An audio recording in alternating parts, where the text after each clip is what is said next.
Caleb's gauntleted hand burns against my waist as he lifts me onto the stone counter like I weigh nothing. The fire roars behind us, flames licking at my back, but the heat in his eyes blazes hotter. My flour-dusted apron looks obscene pressed against his black armor, soft linen crushed against sharpened steel. Outside the kitchen door, his counsel waits to decide if I will be banished or bound to him forever. Inside, his thumb traces slow, possessive circles over my hip, like he has already made his choice. Tell me you are afraid of me, little Omega. His mouth brushes my ear, voice rough as gravel. Tell me you want to leave, and I will let you go. I will rebuild your bakery, send you away with gold, and never darken your doorway again. My heart slams against my ribs. I should take the escape he is offering. Instead, I tilt my head until my lips nearly touch his. I am not afraid of you, Your Majesty. Something fractures in his eyes, control splintering like ice, and I realize too late that I have just fed a starving wolf. 3 moons ago, I never imagined it would end like this. The dough is too soft, but the children are already watching me with hollow eyes, so I pretend it is perfect. Hands washed, I call, elbow deep in the big mixing bowl. Little fingers shoot into the air, 10, 12, 15 of them, grimy and eager. I sigh, jerk my chin toward the cracked basin. Water first, thieves later. They giggle as they scramble, bare feet slapping across the stone floor of the bakery. It's barely dawn. The sky, still the color of old ash, but the ovens are awake, brick mouths glowing, breathing heat against my cheeks. I have exactly 2 sacks of flour to stretch over 3 days, a scoop of salt, and a stubborn refusal to let any of these orphans go to sleep hungry. I am Talia, Omega kitchen girl, and miracles are apparently part of the job. Smaller pieces, Mira, I murmur, guiding a tiny hand as she pinches off dough. If you make them fat, they'll bake raw in the middle. Like Lord Gareth, one of the boys snickers. All puff, no bread. I choke on a laugh. Hush. You want his steward closing us for treason? We shape rolls together, a crooked army marching across the battered trays. I brush them with the last of yesterday's watered milk, whispering a prayer to any god that likes the smell of yeast. When I slide them into the oven, the heat licks my arms, turning the fine hairs to gold. For a moment, with the smell of rising bread in my lungs and children humming off-key around me, I almost forget how close to ruin we are. The reminder comes with hooves. Thunder on the cobbles outside, too heavy for farmers' carts. The laughter in the bakery dies mid-breath. I wipe my hands on my apron and move to the front window, heart already sinking. 3 riders in the king's colors pull up in front of our door, black and crimson banners snapping behind them. Their horses are sleek and restless, armored like the men who hold their reins. Tax riders. Of course. Master Henrik appears beside me, wringing his cap between work-rough fingers. Stay in the back, Talia, he mutters. Your tongue is sharper than my knives. So is theirs, I answer, but he's already shuffling toward the door. The riders do not wait to be invited. They push inside on a gust of cold air and authority, bringing with them the metallic smell of coin and steel. The tallest of them steps forward, unrolling a parchment with exaggerated care. By decree of His Majesty, King Caleb of Dravorn, he drones, all businesses within the outer ring are required to render the increased war tithe effective immediately. Henrik's face goes gray. War tithe? But we paid last moon. War is expensive, the rider says. His gaze drifts over the empty shelves, the soot-stained ceiling, the children peeking from behind the counter. Bored, indifferent. You owe 3 gold crowns by sundown. 3 crowns. He might as well ask us for the moon. I don't have it, Henrik whispers. We barely look around you. I feed the streets forgotten, not the high tables. We can't pay that. Then the ovens are forfeit. The rider folds the parchment, as if the matter is settled. The crown will claim the property to recoup its losses. The words hit me like a physical blow. Without the ovens, there is no bread. Without the bread, the children scatter back to alleys and gutters, and the thin piece of life I've carved out here turns to dust. Something hot and reckless surges up in my chest. You can't take them, I say, stepping out from behind the counter. Henrik hisses my name, but it's too late. The rider's gaze snaps to me, skimming my flour-streaked apron, my loose braid, the omega mark at the hollow of my throat. His lip curls, the way nobles do when they smell something beneath them. "And what exactly will stop us, girl?" he asks. I don't have an answer. My hands curl into fists anyway. The second rider nudges his companion, smirking. "Show him, Terran. Show them His Majesty is not without generosity." Terran snaps his fingers. A third man steps forward, carrying a polished wooden tray covered with a silver dome. When he lifts the lid, the bakery fills with a rich, heavy smell, roasted meat, wine, strange spices that never make it this far down from the castle. "His Majesty sends surplus from his own table," Terran proclaims. "See how your king feeds even the outer ring while he prepares for war." The children's eyes go wide. Henrik sways, torn between hunger and humiliation. I move before I think. I take the offered spoon, scoop up a bite of the king's feast, and put it in my mouth. It is perfect. The meat is tender, the sauce balanced, the salt exact. Every element sits in its proper place like soldiers in a drilled formation. And yet, as it slides over my tongue, something in me recoils. There is no warmth in it, no risk, no memory of empty bellies or burned fingers or stolen crusts shared in the dark. It tastes like gold, looks shiny, untouchable, distant. The rider waits for praise. I step to the nearest oven, open the door, and spit the mouthful into the flames. Gasps explode behind me. Henrik grabs my sleeve, fingers shaking. "Talia," he whispers, "for the love of the moon." "This," I say, turning back to the armored men, "is royal slop." The tallest rider stares at me, stunned. "What did you say?" I said. I repeat, because apparently I am determined to destroy my life today. "Tell your Alpha King that his meat is dry food dressed in wine to hide it. His stew is dead, boiled until the soul left the pot. His cook has never known real hunger, so his food tastes like a lie." One of the children snickers, quickly muffled. Henrik makes a strangled sound that might be a prayer or a curse. The rider's face goes red, then strangely pale. "You dare insult His Majesty?" I shrug, though my knees have started to shake. "If he wants to feed the poor, he should send flour, not scraps from a table that's forgotten how to feel." Silence falls heavy as flour dust. Then a voice speaks from the doorway. "Repeat that." It is not loud, but it slices through the room like a blade. Every head turns. A man stands framed in the doorway, backlit by weak morning light. He wears travel-stained black armor, not the pristine ceremonial kind, and his dark hair is pulled back in warrior's braids. He is broad-shouldered, tall, a wall of steel and frost. His eyes cold, glacial blue lock onto mine, and do not move. I know that face. Every coin bears it. My mouth goes dry. "Your Majesty," the rider stammers, dropping to one knee. The others follow. King Caleb of Dravorn steps into the bakery, gaze never leaving my flour-smeared cheeks, my stubborn chin. There is something like amusement, no, interest flickering under the ice of his expression. "You," he says softly, "have opinions about my food. The smart thing would be to drop my eyes, to fall to my knees, beg forgiveness, blame panic or ignorance or anything but the truth. Instead, my spine straightens. Yes, I hear myself say. His lips twitch, the ghost of a smile that never reaches his eyes. Interesting. He looks around the shabby bakery, the empty bins, the children clinging to each other. Then he nods to his riders. "Chain her," he orders. "She can insult my stew to my face in the throne room." Henrik lunges forward. "Please, Your Majesty. She's only a girl, my employee, I." Caleb lifts one hand.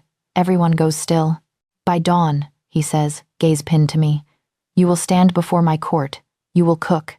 If my people choose my table over yours, you and this bakery will be forfeit to the crown." He steps closer, close enough that I can see the faint scar along his jaw, the weary shadows beneath his eyes. "But if they choose yours," he continues, voice dropping, "then I will spare this place and decide what to do with the insolent little Omega who thinks she knows what hunger tastes like." Chains bite into my wrists as the riders obey. Fear slams into me, sharp and bitter. Still, as they drag me out into the cold, I lift my chin and meet the Alpha King's winter eyes. "I hope you're hungry, Your Majesty," I say. For the first time, his smile touches his mouth. "Oh, little baker," he murmurs. "You have no idea. The royal kitchens smell like fear. Not mine, not yet. Theirs. Cooks in crimson livery freeze when the guards march me in, chains clinking softly with each step. Copper pots hang from the rafters, polished bright as coins. Knives gleam on ordered racks. Everything is sharp and spotless and terrified of being out of place. "This is her?" A man snaps. He is tall and thin as a spit. His chef's coat embroidered with golden crowns. His nose wrinkles when he looks at my flour-stained dress, my calloused hands, the shackles on my wrists. "Talia of the Outer Ring," one guard confirms. "The king's orders. She cooks. You present." The royal chef turns scarlet. "His Majesty wants this gutter girl in my kitchen?" I bite back a retort. The iron on my wrists is reminder enough that my mouth has already done enough damage for one lifetime. Another voice cuts through the tension, smooth as dark wine. "Not in your kitchen, Master Corin," King Caleb says from the doorway. "In mine." The room bows like a field in wind. I turn. He's shed the travel dust, but not the armor, black plates catching the firelight. His hair is braided back from his face, loose strands curling against his jaw. Those winter blue eyes sweep the room and pin me in place.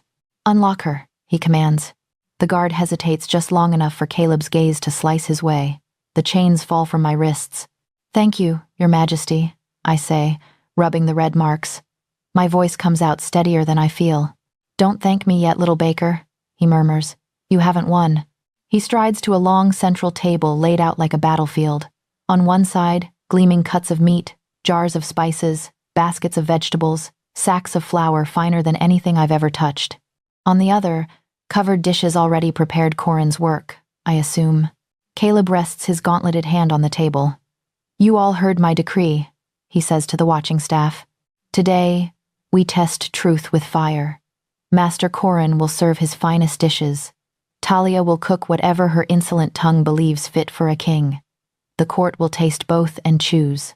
Murmurs ripple through the room. Corin draws himself up. "Your Majesty, with respect, her food will not be fit to lick from your boots. She has no training." Caleb's brow lifts. "You doubt your skill, Master? Then this should be easy." The chef goes white. Of course not, sire." Caleb turns to me.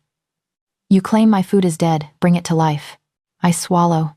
The children's faces flash in my mind. The ovens, the thin loaves, Henrik's shaking hands. "Yes, Your Majesty," I say. "But if I'm to cook like I do at home, I need more than swan and wine." Caleb's mouth curves, just a fraction. "Name it." "Bones," I say. "Scraps, onion skins, the heels of bread your nobles won't eat, the parts you throw away." The staff looks scandalized. Caleb looks intrigued. "Give her what she asks," he orders, "and give her a station. She works alone. No help, no interference. If anyone accidentally ruins her dish, they'll be explaining themselves to me personally." That clears the room around me fast. I roll my shoulders, flex my free hands, and walk to the far end of the table.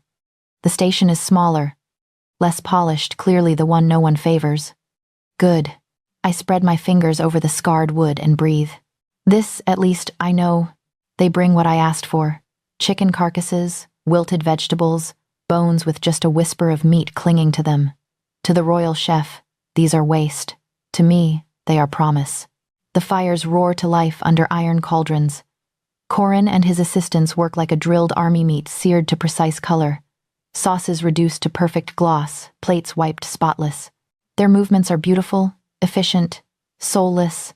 I break bones with the heel of my hand, drop them into a pot with onions, garlic, carrot tops, bay leaves. The scent of roasting marrow and caramelized bits of onion curls upward, rich and dark. I add water, salt, thyme, the most important ingredient of all. Corin sniffs in disdain. "Peasant broth," he mutters to a sous chef. "The court will spit it back in her face." I ignore him. While the stock simmers, I work dough rough, hearty loaves with a crackling crust and a soft, chewy middle. I don't have time for a full rise, but hunger taught me tricks. I warm the bowl near the fire, coaxing the yeast alive with honey. My hands remember every stretch, every fold. Around us, the kitchen becomes a storm. Trays clatter, knives dance, orders are shouted and answered. But at my station, there is only breath and movement. Stir, taste, adjust. A pinch more salt, a splash of vinegar to wake the broth. A handful of chopped herbs at the end, not for decoration, but for brightness. When the bell tolls from the great hall, signaling the court's gathering, my heart stutters. It's time, Caleb says. Plates are arranged. On Corin's side, jewel-like towers of meat and pastry, glistening with glaze, arranged in patterns almost too pretty to disturb. On mine, deep bowls of steaming stew thick with root vegetables and shredded chicken flanked by torn hunks of bread still warm enough to burn fingers. Caleb surveys the offerings, expression unreadable. Bring them, he orders. The great hall is a sea of stone and silk, banners rippling from the rafters. Nobles line the long tables, their jewels catching firelight. At the far end, the king's throne looms on its dais. Whispers rise when they see me, the Omega in plain wool and red wrists walking beside the royal chef. They're really going to let her cook for him. Outer ring scum. It's an insult. Maybe he'll have her flogged after. I keep my eyes on the floor until I reach the center of the hall. Then I look up. Caleb is already watching me from the throne. He sits with the lazy, coiled stillness of a predator at rest, one hand upon the armrest, the other tapping once against his knee. His armor shines like midnight, a black star at the head of the room. Master Corin, he calls, present your dishes. The chef steps forward, voice loud, rehearsed. For his majesty and the honored court, pheasant in wine reduction with jeweled barley, swan in saffron cream, and a pear tart with almond custard. Servants sweep forward, laying his creations before the first table. Oohs and ahs follow. Then Caleb's gaze shifts to me. Talia. I clear my throat. My voice tries to tangle, but I force it smooth. For his majesty, I say, and the court who fights his wars. Bone broth stew with root vegetables and torn bread. The kind you eat when winter is long and coin is short. The kind that keeps a man on his feet. A few nobles snort. Someone laughs outright.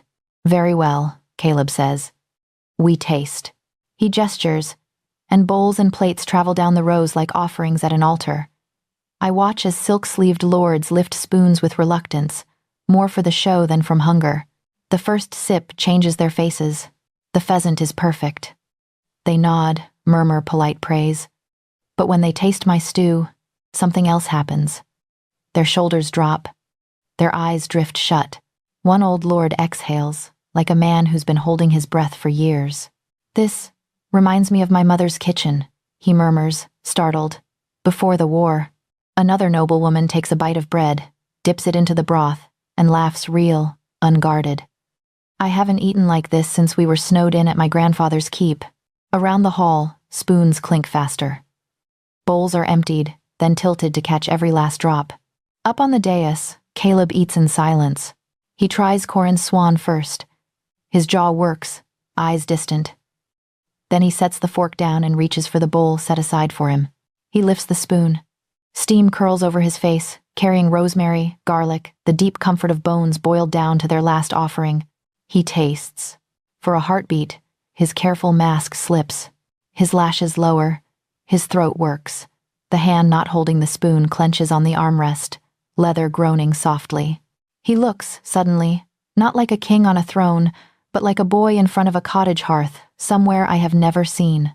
When he opens his eyes, the mask is back, but I have seen the crack. Well? He asks the hall, voice deceptively light. My table or hers? The answer rolls over me like a wave. Hers, someone calls. Bone broth. The baker's stew. Laughter, honest and warm, bursts around the room. People lift their bowls toward me and salute. Corin goes white as flour. Caleb lets the noise build, then raises one hand. Silence falls instantly. The court has chosen, he says. Master Corin, you have served faithfully, but your palate has drifted.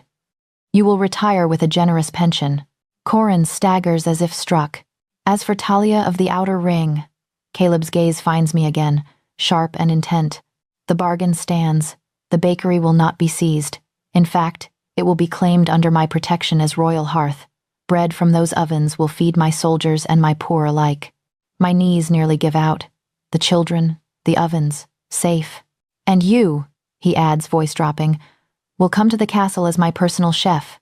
A murmur ripples through the hall, shock, outrage, curiosity. My mouth opens. Your Majesty, I... Careful, little baker, he cuts in softly. Your tongue has already rewritten your fate once today. Later, in the shadowed quiet of the side corridor, when the court has dispersed and the clamor has faded, he corners me between cold stone and his warm armor. You look like you might faint, he says. His eyes are clearer here, less king and more man. Did you truly not expect to win? I expected to hang, I admit. Winning wasn't part of the plan. He steps closer. The scent of steel and stew clings to him, oddly comforting. One gloved finger lifts a smear of flour from my cheek. You woke my court with scraps, he murmurs, and you woke something in me I thought long dead. His gaze drops to my mouth, then back to my eyes with a slow, dangerous smile. I'll eat the food and the chef, if she keeps looking at me like that. Heat floods my face so fast I sway. I wasn't looking at you, I stammer, which is a lie, and we both know it.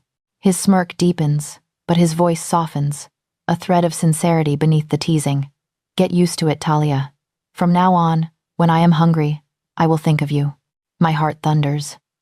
I don't know if he means my cooking or something far more dangerous. Either way, I already understand one terrible, thrilling truth. I have just fed a starving king, and he is not done eating. The castle is too clean. Not the kitchens, those are always a glorious mess of steam and crumbs and chaos, but the rest of it. The hallways gleam. The tapestries hang just so. The nobles glide through the corridors like swans, every jewel and curl perfectly arranged, every glance perfectly sharp. They see me, of course. They see the plain wool dress, patched at the hem. They see the omega mark on my throat. The flower that never quite leaves my fingers. Their lips curve, their eyes slide past as if I'm a smudge on polished silver. Kitchen girl, one lady murmurs as I pass with a basket of herbs. The king must be truly desperate if he's importing staff from the gutters. Imported? Her companion sniffs. He dragged her here in chains. Very different thing. They laugh, delicate and cruel. I keep walking. I've learned quickly that in the castle, silence is the better rebellion. Let them think I don't hear. Let them think I don't understand their words. I save my voice for the ovens, for the children who now receive yesterday's bread at the palace gates from the king's hearth, a phrase that still feels like a miracle on my tongue. Inside the kitchens, at least. I am not invisible. More salt, Talia? One scullery boy asks, holding up a handful like it might explode. Less bravado, more pinching, I say, guiding his fingers. Salt is like gossip. A little wakes things up. Too much and you ruin the whole day. They snicker, pots bubble, knives sing. For hours at a time, I forget there's a throne above us at all, until he appears. It starts on the third night. I am alone by then, the day staff gone, the world narrowed to my own breathing and the soft crackle of banked coals. I'm testing a new stew lamb this time, with barley and bitter greens, when the door to the corridor creaks. I don't look up. We're closed, I call. Come back at dawn. I wasn't aware my kitchens had hours. A familiar voice replies. My spoon slips. Caleb steps into the circle of firelight, shadows clinging to his armor like a second cloak. His hair is looser than I've seen it in court, the braids disturbed, a few dark strands falling across his brow. He looks less like a king carved from marble and more like a man who hasn't slept enough. Your Majesty, I say, trying not to sound as breathless as I suddenly feel. To what do we owe the honor? He raises one brow. You insult my food in public, defeat my chef, move into my kitchens, and now you question my presence in them? When you say it like that, I sound ungrateful, I mutter. His mouth curves. Inspection, he says. I wish to see what keeps my staff awake at this hour. Stew, I answer. And stubbornness. I gesture toward the counter. If you're inspecting, you can start by chopping those onions. His head tilts. You're ordering your king to prep vegetables? I'm asking the man who said he hadn't tasted anything alive in years to help me keep it that way. Something flickers in his eyes at that pain, quickly hidden. But he crosses the room and shrugs out of his gauntlets, setting them aside with a heavy clank. Show me, he says. I hand him a knife and an onion. The knife looks small in his hand. The onion looks doomed. Like this, I say, slicing my own with quick, sure strokes. Root off, skin off, then lines, then crosswise. Fingers tucked in unless you want fewer of them. He tries to mimic my movements. The first attempt is generous. That's less chopping and more murder, I observe. I'm better with larger targets, he replies dryly. I step behind him before I can talk myself out of it, reaching around to adjust his grip. His body goes still. All that alpha heat suddenly inches from mine. My hands are tiny against his, flower pale contrasted with scarred knuckles. Relax your fingers, I murmur. Let the knife do the work. You don't have to fight everything, Your Majesty. His breath hitches, just a little. Everything fights me first. I guide his hand through the motion. The knife slices cleanly. Onion scent rises, sharp enough to sting my eyes. Or maybe that's something else. When I pull back, a dusting of flour smears onto the dark leather at his shoulder where I accidentally brushed him. I reach to wipe it away, then think better of it. It looks like a fingerprint on night. He notices, of course. You've marked me, he says, glancing down. Evidence, I answer. That you were here working like the rest of us. His smile, real and sudden, hits me with more force than any sneer in the corridors. It makes him look younger, less terrible, almost beautiful. We work in companionable near silence after that. I stir the pot. He massacres onions until he starts to find a rhythm that doesn't endanger his fingers. At some point, his voice breaks the quiet. I meant what I said, he murmurs. About not tasting anything that made me feel. I glance at him. His posture is casual, but his jaw is tight, eyes fixed on the board. Court food is perfect, he continues, balanced, predictable. It fills the body and leaves the rest empty, like treaties signed with men who smile as they plan your death. I say nothing. The stew bubbles between us, thick with lamb and barley, releasing the kind of smell that makes memories sneak up on you. The first time I tasted your broth, he says, I remembered snow on my boots and my mother cursing at the stove because the chimney smoked. I remembered burning my tongue because I was too impatient to wait. He swallows. His hand tightens on the knife. I had not thought of those nights in years, he finishes quietly. Your food did that. Not my chef's. My chest goes tight. I just boiled bones and scraps, I say. Anyone could do it. Anyone didn't, he replies. The next day, I hear about Lady Alara. She's perfect, the laundress sighs as we scrub linens in steaming tubs behind the kitchen.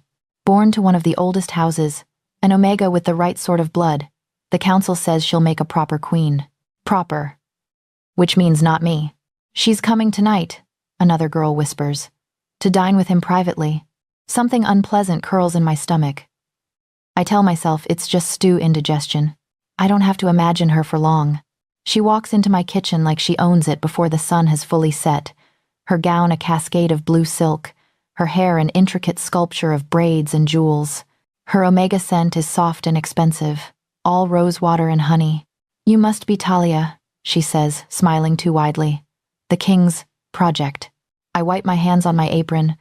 I'm the king's chef. Her brows lift, just slightly. Of course.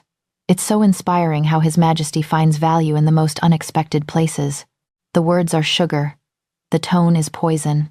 What can I do for you, my lady? I ask. She drifts closer to the simmering pot, wrinkles her delicate nose. Is this what he's been raving about in council? Peasant stew? She laughs lightly. He has such whimsical tastes these days. Heat creeps up my neck, but I keep my voice even. He asked for something that reminded him of simpler times. Ah. She reaches out, tracing the rim of a bowl with one manicured nail. Well, men in power often indulge their nostalgia before they settle. It's charming, in a way. I meet her eyes. Settle? With someone. Suitable. Her gaze sweeps me head to toe. You understand. We all have our roles. Yours is to feed him until he remembers who he is supposed to be. My hand tightens on the ladle. You're very confident about what he's supposed to be, I say softly. I was raised for it, she answers. Were you? No. I was raised on crusts and cold, and the knowledge that Omegas like me are lucky to belong anywhere at all. Enjoy your evening, Lady Alara, I say. I hope the food is suitable. Her smile sharpens, but she says nothing more as she glides away. The kitchens feel colder after she's gone, despite the fire. I throw myself into work, chopping, stirring, tasting until the flavors blur. When the servants come for the trays destined for the king's private table, my stomach twists. Did he ask for me to serve them? He did not. By the time the castle quiets, I've convinced myself it doesn't matter. I'm just a cook. He's a king. Whatever happens at his table is none of my concern. I stay to clean anyway. It's stupid how my heart leaps when the door opens again near midnight and Caleb walks in, alone, the collar of his shirt loosened, the top of his armor unbuckled. Inspection again? I ask, pretending not to see the faint smudge of lipstick at his jaw. His fingers brush it away as if he's only just noticed. She talks too much, he says instead of answering, and eats too little. I left her with half a pear tart untouched. She said you were supposed to settle, I say before I can stop myself. Something dark crosses his face. Did she? I turn back to the sink, cursing my loose tongue. Forget I mentioned it. He doesn't. He crosses the room, stops so close behind me that his reflection appears over my shoulder in the copper basin. Our eyes meet in the rippling water. What else did she say? He asks quietly. That I'm a passing amusement, I admit. That I feed you until you remember who you're supposed to be. His jaw tightens. And who is that? Not my place to say, Your Majesty. He reaches past me to take the pot from my hands, setting it aside with more care than necessary. Look at me, Talia. I do. For once, there is no court, no council, no audience. Just a man with tired eyes and flour still ghosting his armor from nights before. Standing too close to the girl who won't stop burning herself for other people. As if summoned by the thought, pain explodes along my hand. I've brushed it against a still-hot iron pan. I hiss, jerking back. Damn it. Caleb catches my wrist before I can pull away, turning my hand palm up. Red skin blazes angry across the base of my thumb. You should be more careful, he says, voice low and oddly rough. How will you feed me if you break yourself? Before I can retort, he brings my hand to his mouth. He blows gently across the burn, cool air soothing the sting, then presses his lips to the injured skin. The touch is impossibly soft for a man who commands armies. Heat shoots up my arm, turns my knees weak. Caleb, I whisper, and instantly wish I hadn't used his name. His eyes flick up to mine, blue gone dark. His mouth lingers against my skin, a caress that should mean nothing and somehow means everything. For a heartbeat, the world narrows to this. His breath on my hand, my pulse in my throat, the charged quiet between us. He tilts my hand, kissing the edge of the burn again. His lips are warm, reverent, worshipful. I can feel myself leaning in, dragged by some invisible thread, my body betraying the good sense screaming in my head. At the last second, panic wins. I yank my hand back, as if I've been scorched anew, stumbling a step away. I should bandage it, I stammer. If it blisters, I won't be able to knead properly tomorrow. Something like hurt flickers across his face, gone almost before I can notice. He straightens, the king snapping back into place over the man. Of course, he says. His tone is carefully neutral. Rest, Talia. We have a long day ahead. The kingdom expects miracles from its kitchens now. He turns to go, then pauses at the doorway. For the record, he says without looking back, I am very tired of being who everyone else says I am supposed to be. The door closes behind him.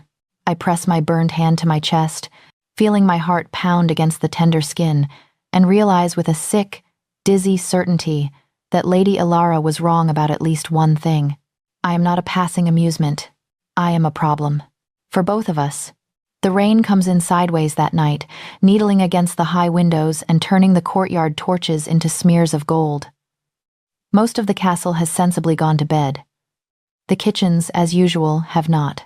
I should have gone hours ago. My burned hand throbs in a slow, sullen rhythm beneath the linen wrap, but the ache is familiar company. I roll dough across the floured table, working out knots in my chest with each push and fold. Your maids are going to revolt if you keep stealing their flour at midnight. His voice slides in from the doorway, quiet but impossible to ignore. I don't jump this time. I'm getting used to him appearing out of darkness like a particularly well-armed ghost. Your Majesty, I say, without looking up. Here for your inspection or your supper? Both, Caleb answers, stepping into the circle of lamplight. He's shed most of his armor tonight. Only the leather underlayer remains, dark and fitted to a body that was clearly not built for sitting on thrones. His hair is damp from the rain, loose braids clinging to his jaw. He looks less like a king and more like a man who took off his crown and forgot where he put it. I thought kings dined in halls, not kitchens, I add, dusting more flour over the dough. I thought omegas were supposed to curtsy and simper, not insult their sovereign's food, he counters. Seems we're both disappointments. That earns me the small, real smile I've started hoarding in my memory, the ones he never shows in court.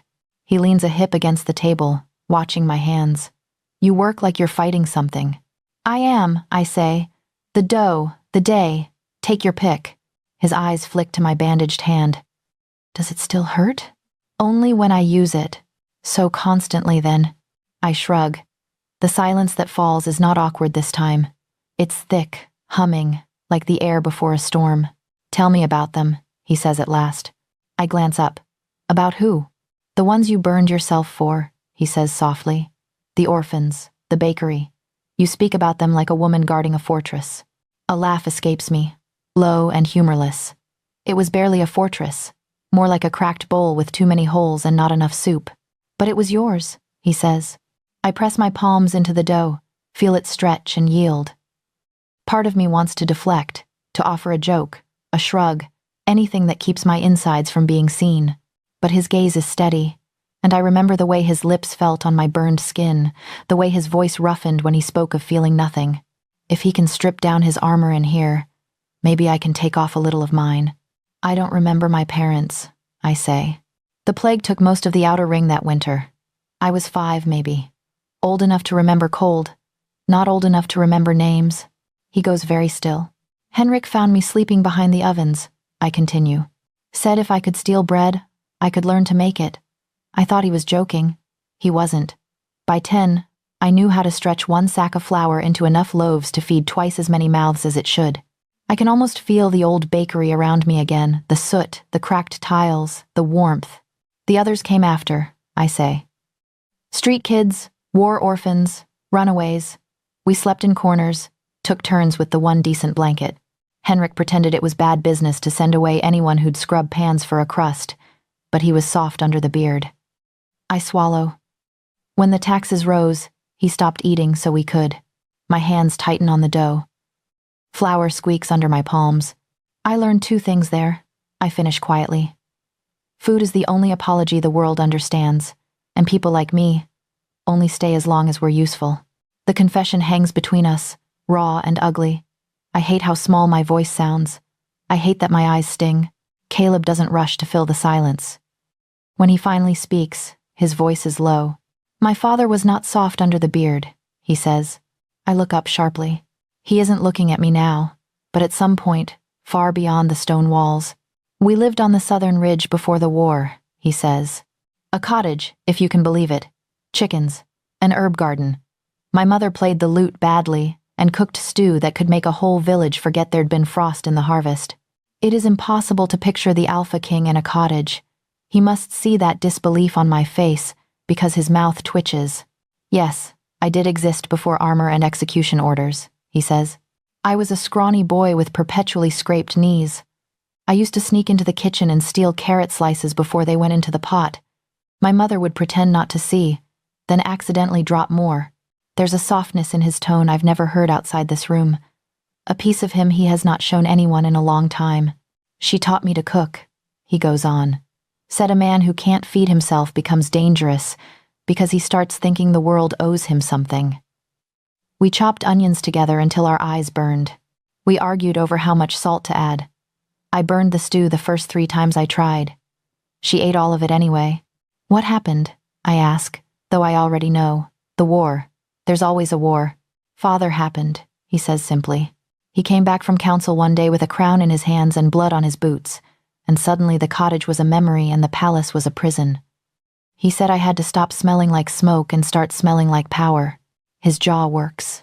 She died the following winter, he says. Fevers. Doctor said it was an unlucky chill. I think it was this place. It ate her, same way it's been chewing through me ever since. My chest aches in a way that has nothing to do with my burned hand. I'm sorry, I whisper. He shakes his head. You gave me one honest thing. I owed you another. The dough has rested enough. I dust the table again and push it toward him. Then repay me properly, I say. Hands. He blinks. What? You said she taught you to cook. Prove you remember something other than onion murder. I nod at the dough. Need. His brows climb. You command your king often, Talia. Only when he pretends to be a man who can't get his hands dirty, I shoot back. He huffs out a breath that might almost be a laugh, and places his hands on the dough. His fingers spread, large and uncertain. Like this? He asks, pressing down. I grimace. Like you're strangling a rabbit. Yes, here. Before fear can talk me out of it, I step in close behind him, sliding my own hands over his. The contrast makes me swallow his skin hot and calloused, mine flour slick and small. Push with the heels of your palms, I murmur, guiding his motion. Fold it over. Turn. Again. You're not fighting it. You're coaxing it. He obeys, the movement awkward at first, then smoother as he finds the rhythm. His back is a wall of warmth against my front, his shoulders broad enough to block half the lamplight. This feels ridiculous, he mutters. This feels like bread. I correct. And if you keep doing it, it'll feel like home. His breath stirs the hair at my temple. You talk about home like it's a pot anyone can climb into if they simmer long enough. Sometimes, I say. Sometimes you build it with wood and stone. Sometimes you build it with people and recipes.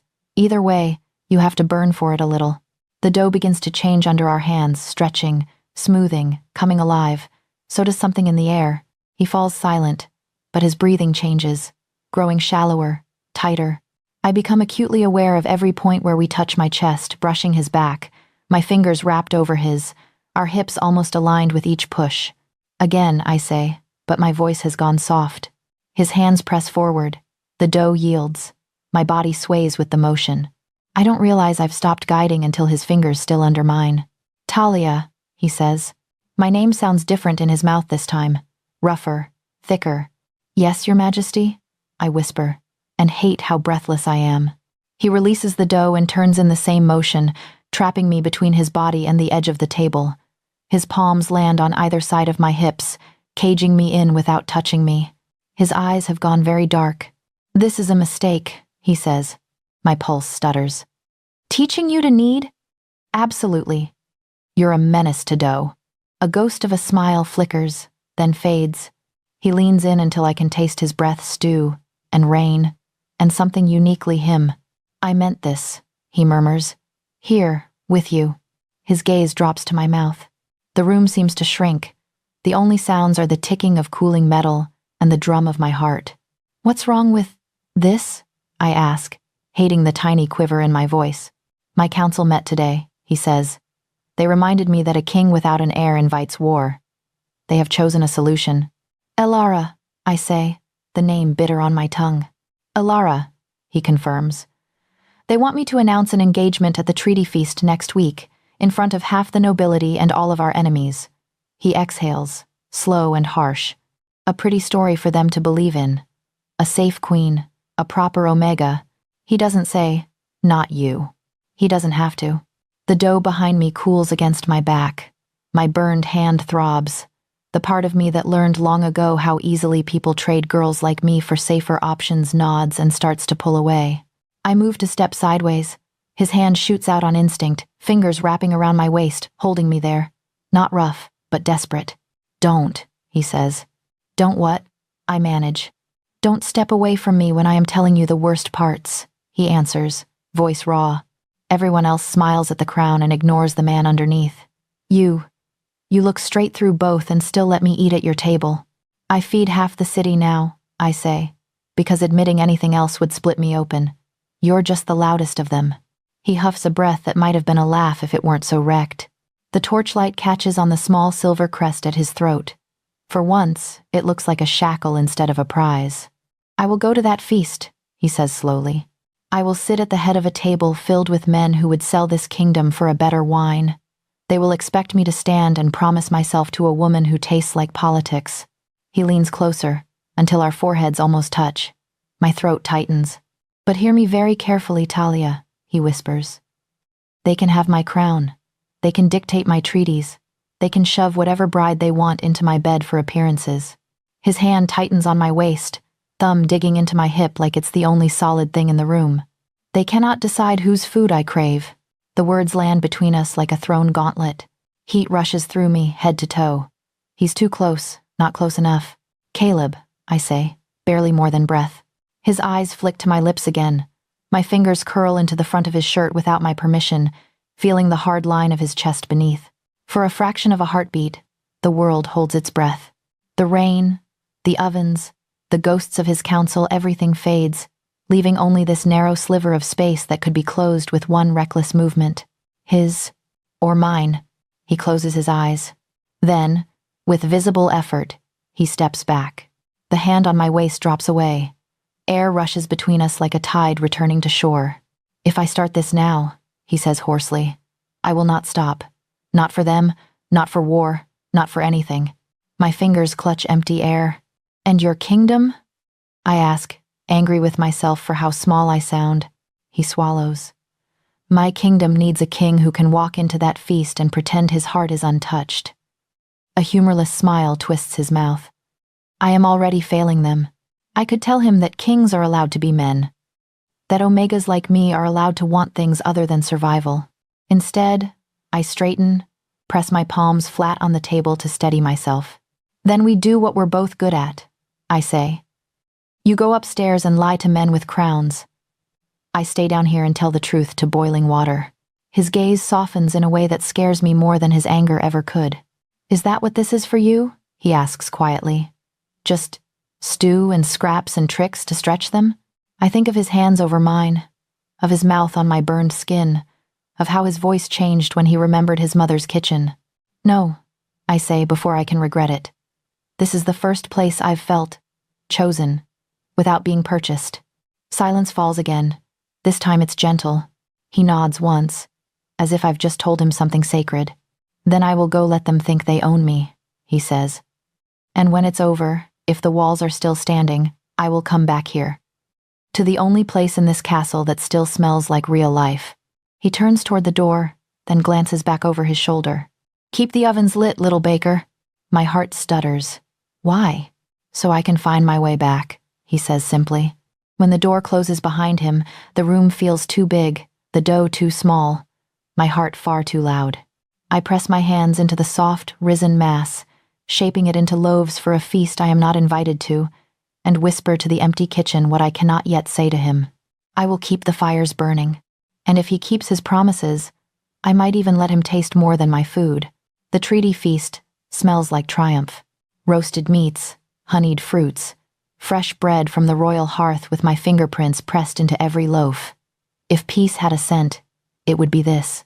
The great hall blazes with torchlight, banners of rival houses hanging side by side, their colors bleeding together in the smoke. For one dangerous moment, I let myself believe we did it. Careful with that platter, I warn as a boy staggers past under a mountain of glazed pheasant. If you drop it, I'm throwing you in the oven instead. He grins, nervous but proud. They all are. Tonight's menu is mine from top to bottom. Every dish bears the little twist Caleb has come to crave, bone-deep flavor instead of hollow prettiness. My mark. Baker. The word slithers over my shoulder like a cold draft. I turn. Lady Elora stands just inside the kitchen threshold, cloaked in pale green silk that makes her eyes look softer than they are. Her hair gleams under the torchlight. A crown all on its own. She shouldn't be back here with the smoke and the scullions, but then, rules are for people like me. Busy night? She asks. Very, I answer. The king likes his guests breathing, so I'd appreciate not being distracted. Her smile widens, sweet as poisoned honey. Always so sharp. You know, Talia, I almost envy you. I blink. That would be a first. You get to see him like this, she says, drifting closer to the nearest tray. Unarmored. Hungry. Men are easiest to read when they want something. And what do you read? I ask. She brushes a finger along the rim of a silver dish, then licks the tip, dainty and precise. That he's playing, she says, as all kings do before they settle. My grip tightens on the ladle. If you came here to insult me, you'll have to take a number. I'm working. Relax. Her gaze flicks past me to where a young scullion waits, shifting from foot to foot beside a covered bowl. I brought a gift, actually. A rare spice from the Southern Isles. They say a pinch turns any dish unforgettable. She holds up a tiny glass vial, the contents dark as dried blood. I don't use unfamiliar ingredients on treaty nights, I say. Oh, I'm sure you don't. Her lashes lower. But your staff might. Eager to please. Easy to persuade. The hairs on the back of my neck rise. What did you do? She laughs, light and cruel. Nothing you can prove, little baker. Before I can move, she's already gliding away, skirts whispering over the flagstones, vanishing into the corridor leading toward the hall. I whirl on the scullion. He's maybe 14, cheeks still soft with youth, eyes gone wide and guilty. What did she give you? I demand. Nothing, he stammers.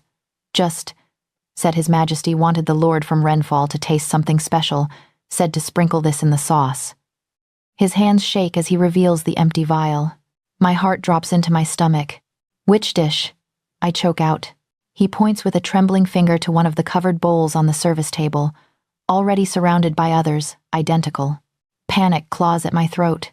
There's no time to test them all, no time to drag the carts back from the hall.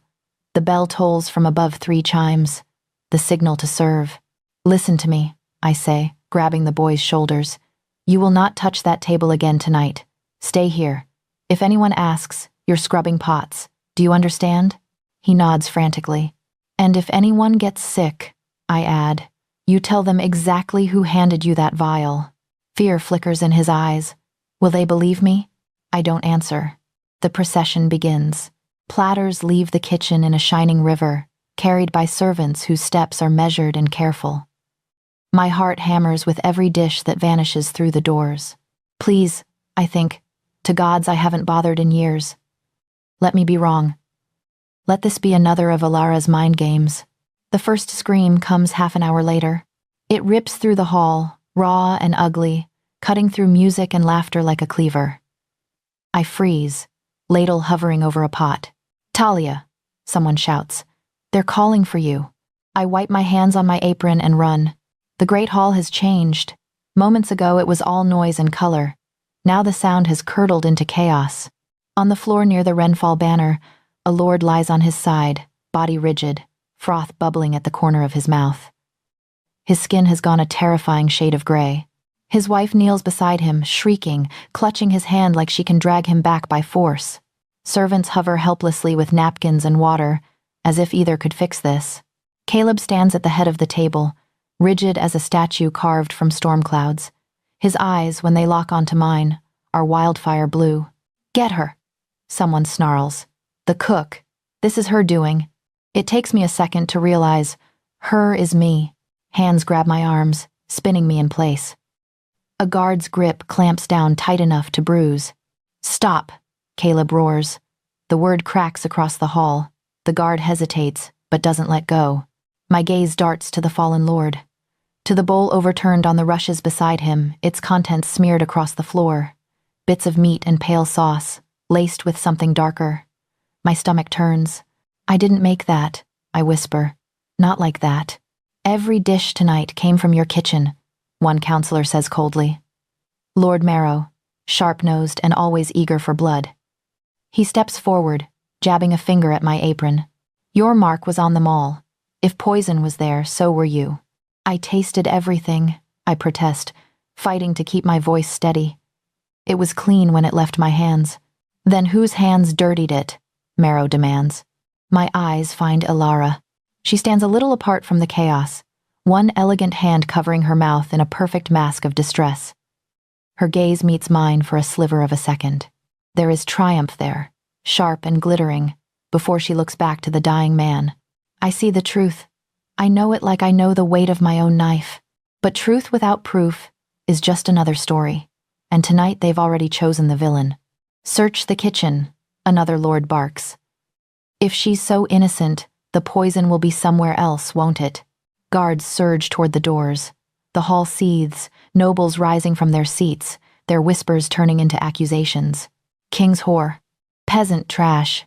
Sabotage. If Renfall's lord dies, This treaty dies with him. The last lands like an axe. Caleb's gaze sweeps the room, taking in the fear, the fury, the way hands drift towards sword hilts despite the festive banners, the delicate balance he's been straining to hold shutters. Talia, he says. My name on his lips in front of this, many people feels like another noose. Did you poison my guest? He asks. Silence falls hard enough to hurt. Every instinct in me wants to rage. To spit Alara's name into the air, to demand he believe the woman who's been feeding his soul instead of the one chosen to decorate his arm. But I force myself to stand straight, to meet his eyes with every scrap of dignity I have left. No, I say, I would never. His jaw flexes. His eyes search my face like he's trying to read the spaces between my words. Then he nods once, to the guards. Confine her to her quarters, he orders. No one in or out without my leave. The council will investigate. The room explodes. Your Majesty, that's not enough. She should be chained. I demand justice for Renfall. Caleb slams his hand down on the table. Goblets jump, wine spilling like blood. I said. He growls, voice carrying over every other sound. Confine her. Until I have proof, she is accused, not condemned. Anyone who lays a finger on her without my order will answer directly to me. The guards drag me backward. My heart has already fallen through the floor. He didn't say innocent. He didn't say, I believe her. He said, until I have proof. Proof might never come. As I'm hauled toward the doors, my gaze snags on his one last time. Fury burns there at the collapse of his carefully built feast, at the threat to his fragile peace. Something else smolders beneath it, hotter and more dangerous. He doesn't look away. Neither do I. Then the hall vanishes behind stone and slammed doors. They lock me in my small chamber next to the kitchens, the room that only hours ago had felt like a sanctuary. Now the walls are too close, the air too thick. I pace until my legs shake. I replay every step of the day, the chopping, the stirring, the tasting, looking for mistakes I didn't make. When the door finally opens again, he fills the frame. Caleb dismisses the guard with a jerk of his head. The door shuts, leaving us alone in a silence that hums like a plucked string. He looks terrible. Not in any way the nobles would notice. His armor is polished, his hair tamed, his cloak thrown over one shoulder just so. But his eyes look like the surface of a frozen lake with something thrashing beneath. You should have defended me, I say, before he can speak. No curtsy, no title, just the truth, sharp and shaking. He exhales slowly. I kept them from hanging you on the spot. Congratulations, I snap. I'm not dangling from the rafters, I'm only caged.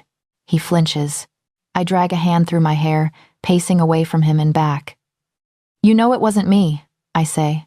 You've eaten my food every day for weeks. Have I ever given you reason to think I'd use it to kill for sport? No, he says immediately. Never. Then say it, I demand, spinning to face him. Out loud, in there, in front of them. Why was it so easy to let them believe I might? His gaze darkens. Because belief doesn't matter to men who want a reason to draw steel, he snaps.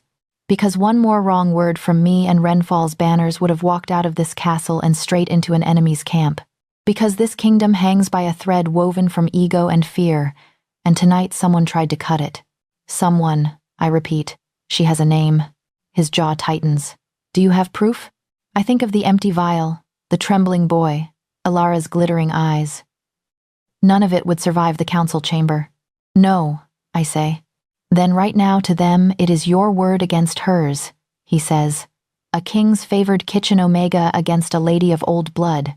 Which side do you think they would choose to believe if I forced them? The answer tastes like ash. You still could have tried, I whisper. He moves then, fast enough to make my breath hitch, closing the distance between us. His hands come up, not to grab my arms but to frame my face, thumbs brushing the dampness I hadn't realized had gathered beneath my eyes. I am trying, he says, his voice suddenly low and raw. I am trying to keep you alive in a castle full of vultures. I am trying to untangle who did this without setting the whole hall on fire. His forehead touches mine, just barely. The contact steals the breath from my lungs. I believe you, Talia, he whispers. I believe you didn't poison that man. I swear it on the grave of the mother whose stew you made me remember. My eyes squeeze shut. The words hit something tender and exposed inside me. Then why do I still feel like you chose them over me? I ask, and the crack in my voice betrays more than I want him to hear. His fingers curl against my cheeks. Because I chose the kingdom over both of us, he says. For tonight. Because if this treaty shatters, it won't be just your life on the line, or mine. It'll be those orphans you burned yourself for, the farmers who eat your bread, the soldiers who rely on this brittle peace to see another winter. Hot tears slip free, traitorous and burning. He wipes one away with his thumb like he has the right. I can't be only your king, he murmurs. I have to be theirs too.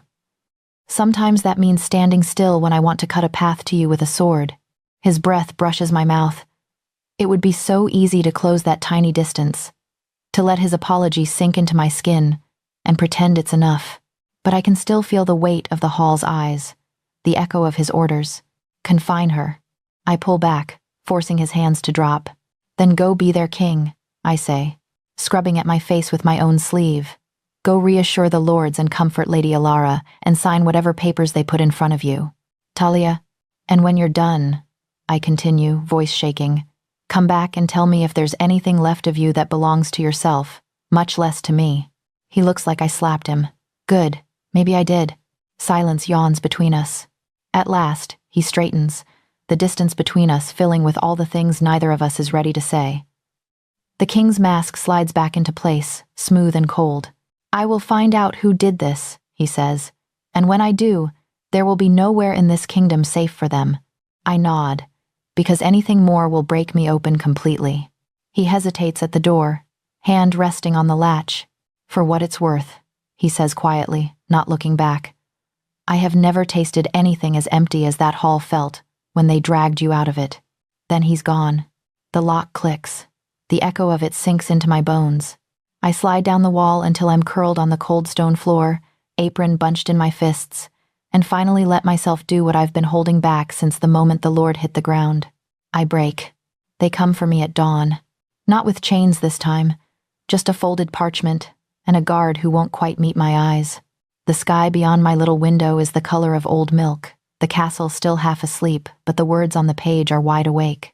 By order of the council, pending further inquiry into the events of the treaty feast, Talia of the Outer Ring is to be released from royal service and escorted from the castle grounds. No charges, no apology, just absence. Is this from the king? I ask. The guard swallows. It bears his seal. That hurts more than shackles ever did. They let me pack one small bundle, a change of clothes, a worn recipe book with notes crammed into every margin, a wooden spoon that has survived more fires than I have, my hands, my skills, everything else I've been living with warm kitchens, roaring ovens, the sound of his voice in the doorway stays. At the gate, I look back once. From here, the castle doesn't look like a prison or a palace. It looks like a stone beast crouched over the city, all teeth and banners and secrets. Somewhere inside, Caleb is probably already in council, his armor polished, his face a mask. I wait for anger to come, hot and clean. It doesn't. Only a dull, heavy ache. Go on, the guard says quietly, before they change their minds and decide to keep you for a trial instead. So I go. The road to the outer ring feels longer than it did the first time I was dragged along it in chains. Then, I had rage to buoy me. Now, every step feels like walking away from a fire I didn't want to leave. The bakery appears at the end of the lane like a memory someone forgot to erase. The sign still hangs crooked. The shutters still sag. Smoke does not curl from the chimney. No one has lit the oven since I left. Inside, dust lies over everything in a fine gray layer, softening the edges. The long table where the children rolled dough is empty. The corner where we piled blankets for sleeping is bare. I set my bundle down and stand in the silence, listening for echoes that don't come. Fool, I whisper to myself. You knew better. I knew better than to trust a king whose world is built on compromise and blood. Better than to let an alpha's hands feel like safety. Better than to think my little miracles of broth and bread could matter more than treaties. I roll up my sleeves anyway. The ovens groan when I open them, complaining about being woken from their long sleep. I scrub them out with ash and water until soot streaks my arms. I sweep the floor, beat the dust from the curtains, coax the place back from ghosthood. By noon, I have dough rising under damp cloths. By afternoon, the first loaves are in, the air filling with the smell that used to be my whole world. I tell myself that's all I need. This, flour, fire, my 2 empty hands. I am a liar, and not even good at it. As the sun sinks, the ache in my chest expands until it's pressing against my ribs. Every creak of the door makes me look up. Every time, it's no one. When night falls, I sit on the counter, legs swinging like a child, and stare at the 1 loaf I made just for myself. I don't eat it. Somewhere out there, the castle glows against the dark, a smear of gold on the hill. Somewhere inside it, he is raising a cup to his council, thanking them for saving his precious treaties by cutting me loose. "Congratulations, Your Majesty," I murmur to the empty bakery. "You finally remembered who you're supposed to be." The wind rattles the door in answer.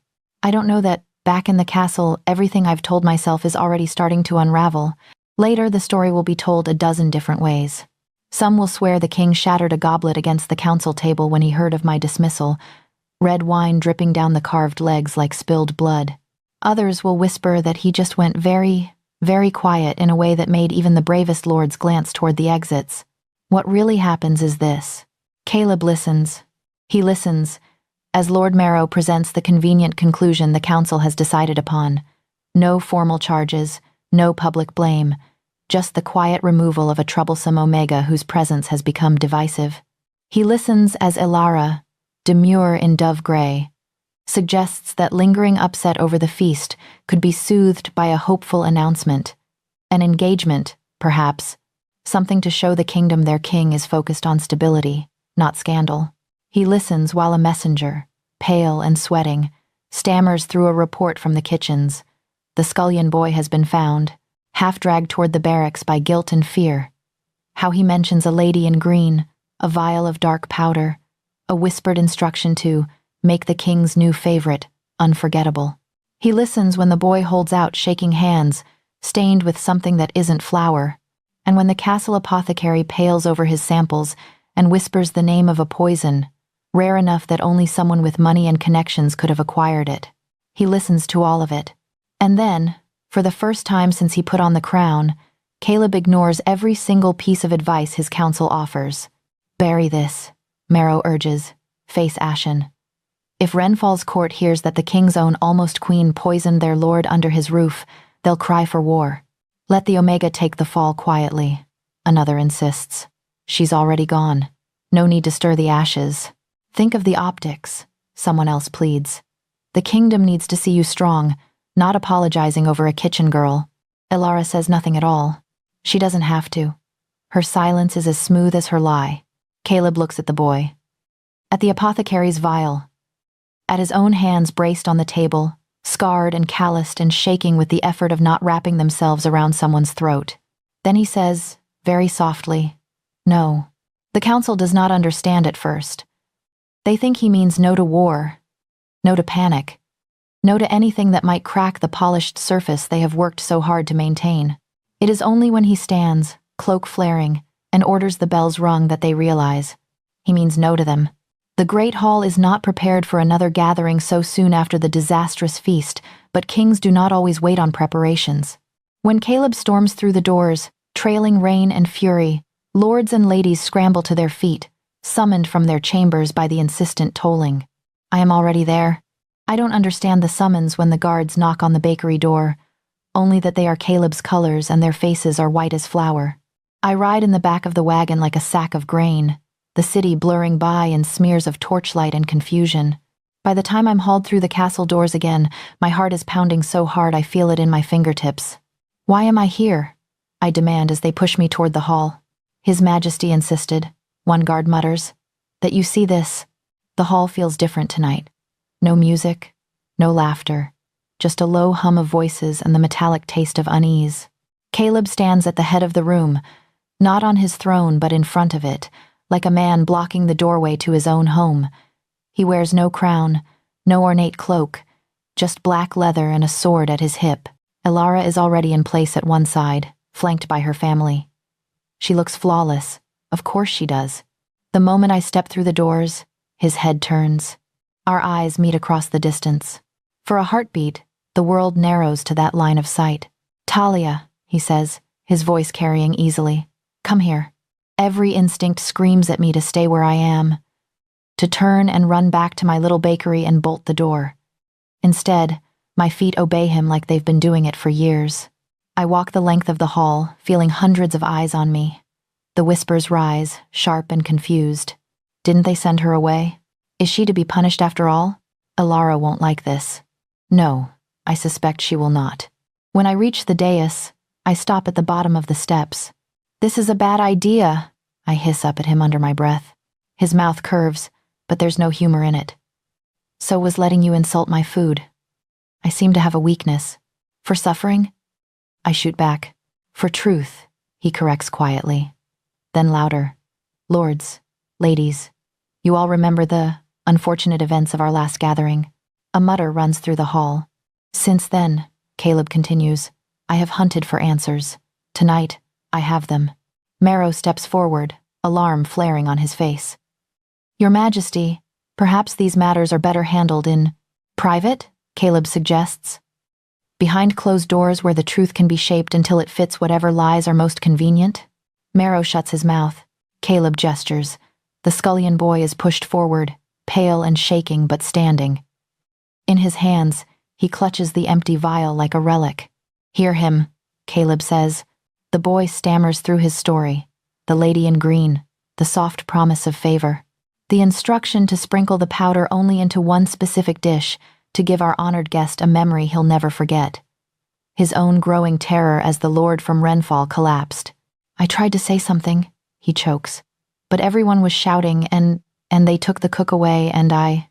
Caleb rests a hand on the boy's shoulder, steadying. You did well, he says. You came forward. That is more than some in this hall can say. His gaze slides to Alara. She does not flinch. Your Majesty, she says, voice smooth. Are we truly taking the word of a frightened kitchen boy over that of a noble house? No, he says. We are taking his word and the apothecary's. He lifts another small vial between two fingers, this one half full and labeled. The apothecary steps out, bowing, and explains in trembling detail the poison he found lingering in the dregs of the Renfall bowl, its rarity, the way it matches the residue in the boy's empty glass. Alara's color drains, then floods back, too bright. This proves nothing, she says. Anyone could have given him that, even... Her eyes flick to me, vicious. Even her, a desperate Omega, jealous of her betters. Enough, Caleb snaps. The word cracks like thunder. The hall shrinks around it. He descends the steps, closing the distance between himself and Alara until he stands only a few paces away. When I was a boy, he says, voice carrying easily, my mother told me a story about poison. She said it reveals itself in 3 ways. The color of the victim's lips, the pattern of the vomit, and the way guilty tongues trip over their own lies. A ripple of uneasy laughter passes through the hall. He does not smile. I might have missed the first 2, he continues, but I have had an excellent education in the 3rd. Alara's chin lifts. You dare insult me on the word of... I dare expose you, he cuts in. On the evidence I have, the confession of a boy you tried to use, and the fact that while an innocent woman wept in a locked room, you came to my bed with the same hands that held this. He holds up the vial. Silence slams down. Color floods Alara's face now for a very different reason. You would ruin me, she whispers. Over a cook. No, he says. You ruined yourself. Over a crown. He steps back, turning to face the hall. Lady Alara of House Vire, he says formally, voice ringing off stone, is hereby stripped of her status as candidate for queen and banished from my court. Any who shelter her without reporting it to the crown will share her fate. Gasps crash through the room like waves. Her family erupts into protests. The council sputters. Renfall's envoy, pale but alive, he recovered, watches with an expression that might, one day, become respect. Alara's gaze darts to me as guards move to take her arms. Hatred burns there, hot enough to blister. I lift my chin and meet it. Enjoy your... peasant, she spits at Caleb as they drag her away. Let us all see how long your kingdom survives on scraps and sentiment. The doors close behind her like a final verdict. The hall buzzes with wild energy, every lord and lady calculating what this means for them, for alliances, for gossip. Caleb ignores them all. Slowly, deliberately, he turns back to me. "Talia," he says quietly. "Come up here." My legs feel like they're made of undercooked dough, but I climb. When I reach the top, the hall seems impossibly far below. Hundreds of faces tilt up, waiting to see what their king will do next. I can feel the weight of their expectations pressing against my spine. "You didn't have to do that," I murmur, low enough that only he can hear. "They would have let you forget me. Marry her. Smooth it over." "I tried," he says. "For about half an hour. It felt like swallowing ashes." Before I can answer, he moves. The Alpha King of Dravorn, armor, sword, and all drops to one knee in front of me. The hall gasps as one living thing. My heart stops. "Caleb," I breathe. "Get up." "You can't." "I can," he says. His voice shakes. "The question is whether I will be allowed to stand again." Up close, I can see how hard this is for him. Not the kneeling, his body obeys him well enough, but the exposure, the way his hands tremble where they rest on his thigh, the way his gaze refuses to leave my face, as if looking away would make me disappear. "Talia of the Outer Ring," he says, and somehow makes my name sound more important than any title in this room. "I have made you many promises in private kitchens and dark corridors. I have kept too few of them." I swallow hard. "You were right," he goes on, and the admission clearly costs him. "When that hall turned on you, I chose the kingdom over you, over us. I told myself it was duty." His mouth twists. "The truth is, I was afraid." "Afraid of losing your throne?" I ask, trying to make my voice lighter than the moment deserves. "Afraid of losing myself," he says simply, "because every day I spent with you, I remembered the boy I was before this crown. The one who burned stew and laughed at his mother's bad lute songs. The one who believed food could fix things power never could." The hall fades around us. There is only his voice, low and rough. "Your food woke me," he says. "The first bowl of broth you put in front of me did more than any victory feast the council organized. It made me feel something I'd been starving for and didn't even have a name for anymore." His eyes shine. "Just a little. Your laughter," he continues, and his own almost escapes, broken and reverent. "Unmade my armor. I would walk into this kitchen a king and find myself just a man with flour on his chest, hoping the woman stirring the pot would look at him like he was worth more than the metal on his shoulders." Heat climbs up my throat, spilling into my cheeks. My hands shake. He reaches up slowly, giving me every chance to move away, and takes one of my hands in both of his. His grip is warm and careful, like I'm something fragile he has finally learned not to crush. "I cannot rule this kingdom," he says, and his voice breaks on the word cannot. "If doing so means pretending you do not exist, I can sign treaties. I can command armies. I can stand in halls full of men who would rather see me alone than honest. But I cannot sit on that throne," he nods toward it, "and eat food that tastes like nothing, while the woman who taught me how to feel again bakes in exile." The hall is so quiet I can hear individual breaths, the rain outside, my own heartbeat, wild and uneven. "This is not a command," he says. "I have given you too many of those already. Consider this a plea." An Alpha King on his knees, begging. "Please," Caleb whispers, fingers tightening around mine. "Give me another chance to be the man you thought I could be when you stood in my court and told me my food was boring. Come back to my kitchens, my hall, my life.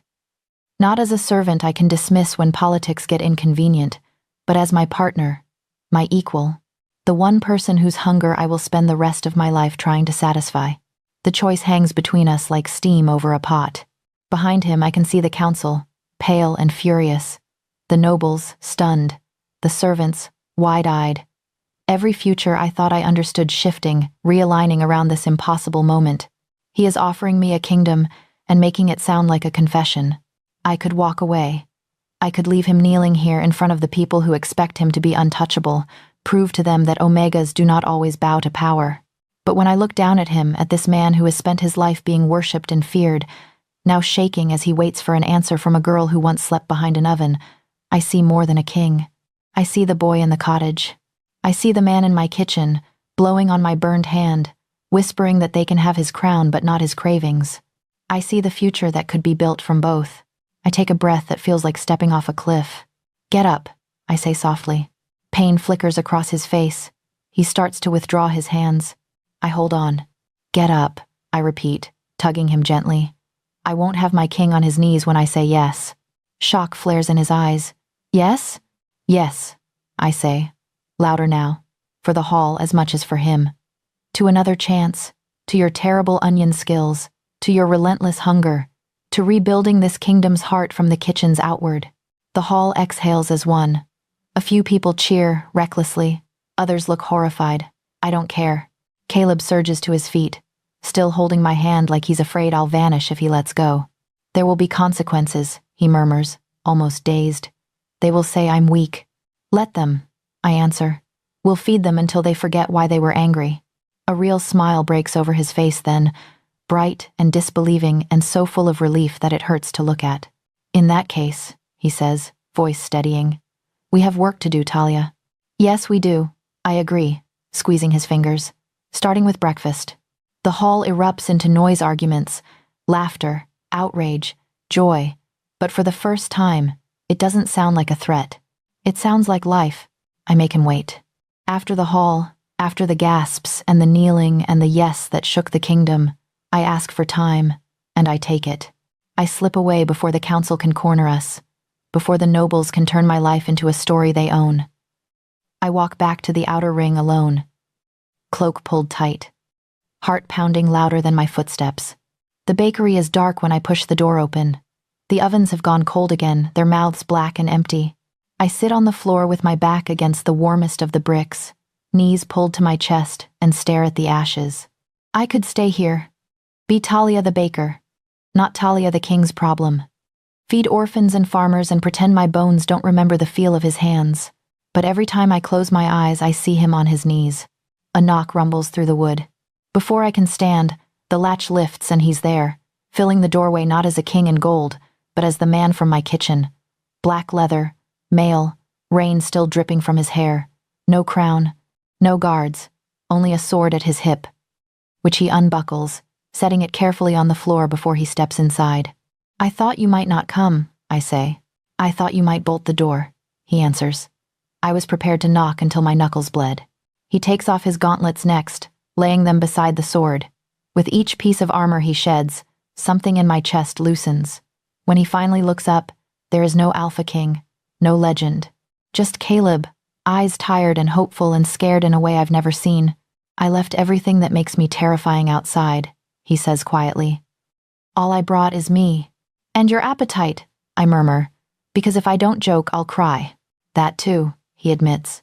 I stand and cross to the hearth, striking flint until a small flame catches. We feed it together, kindling, then logs until the bakery fills with the familiar crackle and glow. The shadows soften. So do we. We talk. Not about treaties, or councils, or Ilara. About dough that refused to rise on the coldest nights. About the first time he burned stew without his mother there to laugh. About the day I realized I loved the orphans more than I loved my own safety. I won't be owned again, I say at last, voice low. Not by hunger, not by a crown, not even by you. He nods, stepping closer. Then don't belong to me, he says. Belong with me. Partner, not possession. You run the hearth, I'll run the hall. We meet in the middle. King and chef? I ask. Alpha and Omega, he corrects softly. Man and woman, both of us allowed to be hungry. The fire paints him in gold and shadow as he steps between my knees, big hands settling on my waist with a care that makes my throat ache. Slowly, giving me all the time in the world to shove him away, he lifts me onto the counter the same way he did in my kitchen, only now there's no council outside the door, no verdict hanging over our heads. Just us.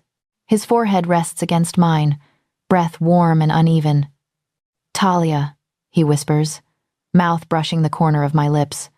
For the rest of my life, I will eat the food and the chef, if she'll have me. The words are ridiculous. They are reverent. They are him. My laugh breaks on a sob. Then you'd better have a strong stomach. I breathe, because I'm not easy to digest. His answering smile is crooked and perfect. I've noticed. I wrap my arms around his neck, drag him closer, and finally say the one word I've been swallowing for far too long. Yes. His kiss tastes like smoke and rain, and every promise we haven't learned how to keep yet. His hands hold me like I'm something holy. For the first time since I was 5 years old behind a stolen oven, I believe I might actually be. People talk. They always do. They call it the King's Hearth now, the old bakery with its crooked sign and stubborn ovens. By day, it feeds the outer ring and half the palace staff. By night, the Alpha King is often seen slipping through the alley door, crown abandoned, hands already reaching for the nearest loaf, and the woman behind the counter. They say he eats like a starving man when he's there, tearing into bread and stew with a joy that makes him look almost boyish. They say he kisses the baker between orders, flour in his hair, her laughter echoing off the stone. They say peace has never tasted so good. Some call it foolish, this love story between a king and an omega with flour on her hands. Others call it dangerous, but in taverns and farmhouses and cramped rooms above the market, a different tale takes root, that sometimes the sharpest blade in the kingdom isn't a sword at all. It's a wooden spoon in the grip of a soft, stubborn heart that refused to stop feeding a man until he remembered how to feel. Thank you for listening to Talia and Caleb's story. Where in the world are you watching from, and what was your favorite moment in their journey?